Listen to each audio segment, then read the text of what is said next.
Atasını ve anasını itiren var mı aranızda? İtirenlere değil hem de. Düşünün ki eve gelirsiniz ve atanız sizi gözlüyor. Gelen de seni soruşur. Ne edersiniz ey atasını ve anasını itirenler? Hiç olmadığı kadar sarılarsınız, hiç olmadığı kadar öpersiniz. Doğru mu? Takmini bir 47 gündür atamı yitirmişim.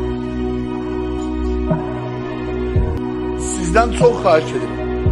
Çok sevdiğiniz kız olabilir, çok sevdiğiniz oğlan olabilir, çok sevdiğiniz iş olabilir. Eve dönün, bitirip tapmış gibi bizim için həsrətlə ananızı, atanızı sımsıkı sarın. Çünkü onlarda olan sevgi ve sadakat hiçbir yerde tapabilmezsiniz.